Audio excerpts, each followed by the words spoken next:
Les sœurs du destin. Première partie, les ombres de la jalousie.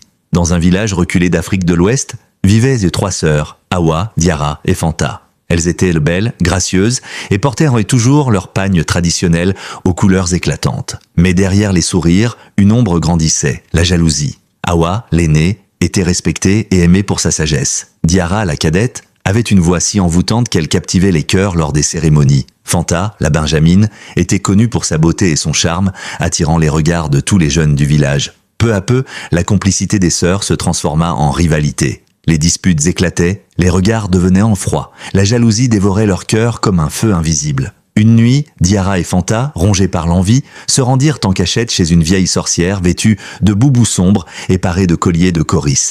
Elles implorèrent « Maman Kadi, aide-nous à faire disparaître Hawa, elle prend tout l'amour du village. » La vieille sorcière leur remit un fétiche sculpté dans du bois noir en disant d'une voix rauque « Mais sachez, le sang des sœurs ne dort jamais. » Elles acceptèrent sans réfléchir. Cette nuit-là, Hawa tomba mystérieusement malade. Son corps s'affaiblit, ses yeux se fermèrent, et au bout de 3 jours, elle fut enterrée. Le village pleura, mais Diarra et Fanta jubilèrent en silence.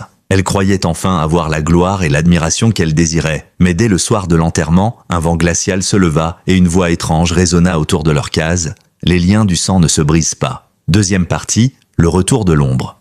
Quelques semaines plus tard, des choses étranges commencèrent à se produire. Les animaux s'éloignaient de la maison de Diarra et Fanta. Des pleurs d'enfants se faisaient entendre la nuit, mais personne n'en trouvait l'origine. Et chaque matin, devant leur case, on retrouvait des empreintes de pieds nus, recouverts de terre rouge de la tombe d'Hawa. Un soir de pleine lune, lors d'une danse traditionnelle, les tambours s'arrêtèrent de brusquement. Tous les regards se tournèrent vers la place centrale. Hawa apparaissait, habillée de son pagne funéraire blanc, ses yeux vides, ses bras tendus vers ses sœurs. La foule, terrifiée, se dispersa. Diarra et Fanta furent saisis de peur. Hawa murmura d'une voix glaciale. « Le sang que vous avez trahi demande justice. » Cette nuit-là, les 2 sœurs disparurent mystérieusement. Au matin, on retrouva leur pagne traditionnel accroché aux branches d'un grand baobab, mais leur corps n'était plus là. La jalousie est un poison qui détruit d'abord celui qui la nourrit. La trahison entre sœurs attire toujours la malédiction, car le sang des liens familiaux est sacré et inviolable. Cette histoire vous est présentée par Les Histoires de Wadol, le maître des récits mystiques africains,